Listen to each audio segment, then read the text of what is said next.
enjoyed my walk this morning through the historic Forks of the Wabash. It is a beautiful park that every one of us should go see and every one of us should enjoy. Some of the trees, even like the ones that are standing here in front of me, are just magnificent to look at. But this park reminds me of three things.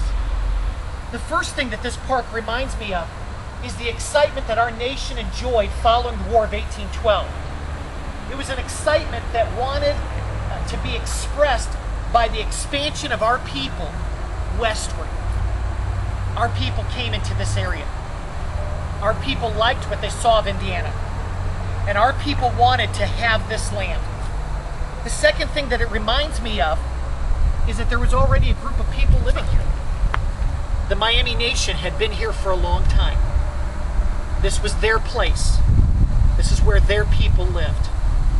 And as you and I know from history, the conflict that ensued led to some really unfortunate circumstances. The Miami Nation, realizing that their history could no longer be here, was forced to experience some very challenging, some very difficult times, and unfortunately some times of mistreatment. The Miami Nation eventually was relocated to the state of Oklahoma. There's a third thing, though, that I'm reminded of this morning, and it's along that theme of mistreatment. For you see, we're reminded this morning from Genesis chapter 16 that the Bible tells us of a conflict that occurred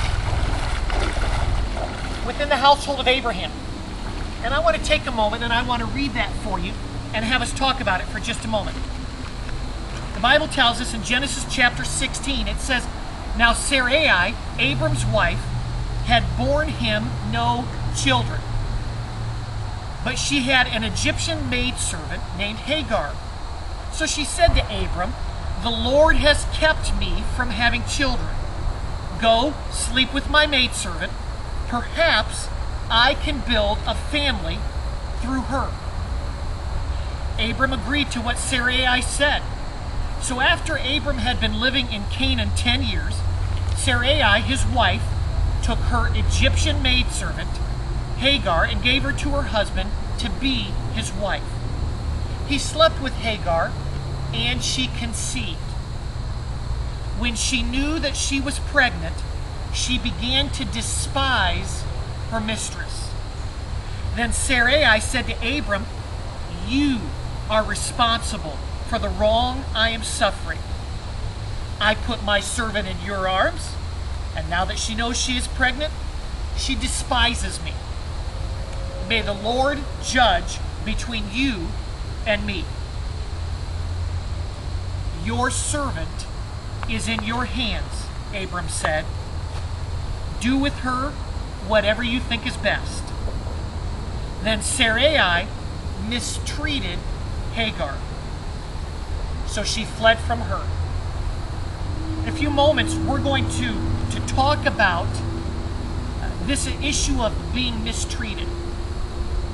Through the experience of Hagar, you and I can talk about, you and I can gain a better understanding of what to do when we're mistreated. How do we handle it? How do we get ourselves through it? For in a few moments, we're going to find that Hagar came down to a body of water very similar to this. And when she did so, there was an angel of the Lord that came, and in that interchange of ideas, in that interchange of information, Hagar was able to find the help that she needed to get through this mistreatment.